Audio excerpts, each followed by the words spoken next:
Cheers VC. I'm back with a second cup of coffee.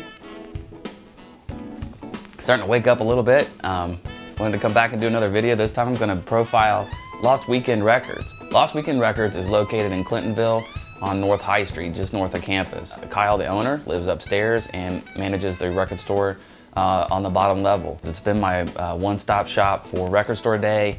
Always like to come in and check out what kind of new albums, new used albums are there. You never know what kind of rare gems are going to pop up. Like this is his first Superstar C when he was going to do the whole series of all the states. And if you look close, you can kind of see the outline where Superman's cape is. He was flying here, and they contractually couldn't use that, so they slapped his sticker on it, sticker, for a quick fix. The later pressings, there's something printed here. There's no Superman or a sticker. And also the first pressing, the license plates are black. The later pressing, you put a number there. Walking through the shop has multiple rooms, which I always love. The rock's in one section, the new releases are in another area, and there's 80s and country and folk back in the back room.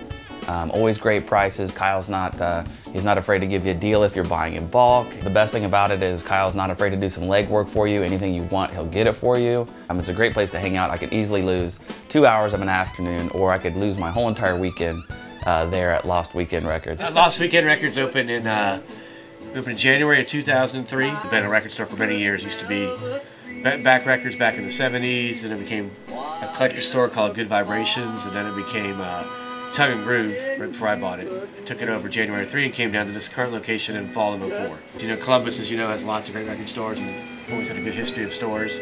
So we want to kind of be a continuation of that.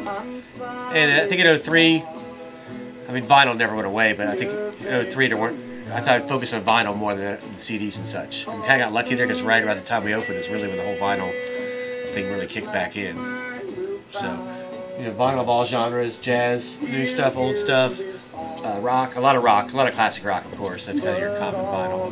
We got country, we got comedy in the back, we got international sections, we got reggae, blues, hip hop, soul, R&B, soundtrack. We have a pretty big soundtrack section. A lot of stores don't have that in town.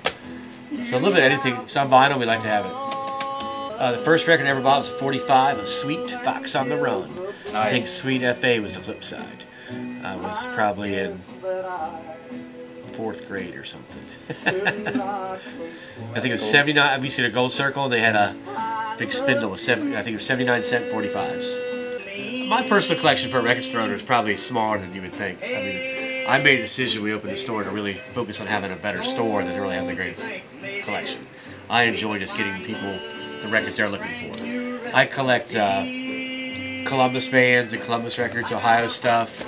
Certain bands, you know, I like Rolling Stones a lot, and Fleetwood Mac, John Hartford, guys like that I collect, but because that's the dilemma. You get a great collection, you're like, man, I want to keep all these records, but if you kept them all, you wouldn't have a great store.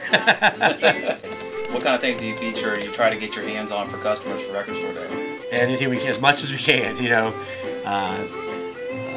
This year we had 125 people in line when we opened, and the line went out the front door to Crestview and back up the street. We opened 2 hours early, and that line we had I don't know what time you were here this year, but we had a friend on the door. I don't know, but I remember it was cold. It was cold outside, and you know, we had a friend that kind of let 45 people at a time. And from 9 o'clock until 1 o'clock, we had him on the door, so it was that busy until at least 1 o'clock. We had a second register going, it was crazy. This year we got Black Friday coming up in just a couple weeks, so we got a lot of stuff we just ordered up for that. We always have a big sale. Oh yeah, when all the shoppers are out buying electronics, you'll find me here. Yep. There's some cool stuff this year on Black Friday. There's a Grateful Dead live acoustic set from the 1970s, never been out. A replacements record, it's been hard to get. You were talking about Red Hot Chili Peppers? There's Red Hot Chili Peppers, that collection of all the... There was some series of all those 45s. We did, what, 8 or 9 of them, I think, last year. And this is like a 2 LP set that combines all those records. That's one thing that's cool about my store, or most of the stores you go to. When you have an independent shop, you get the extra customer service you're not going to get at Best Buy or the chain stores. So you get that service if you remember your customer, you try to find certain records for them. And that's, like I said, it's like that's the best thing for me is when someone finds what they're looking for. Makes their day, makes my day. If you're in Columbus, make sure you definitely visit Lost Weekends. Make it part of one of your record store tours. Make it a part of your, I don't care if you come into Columbus for a Blue Jackets game or a Buckeyes game, but make sure you hit Lost Weekend Records. Say hi to Kyle. Tell them Overkill Vid sent you. So yeah, thanks for checking in and watching the latest episode of Record Stores Across America. I'll be right back soon with another video. You guys take care out there.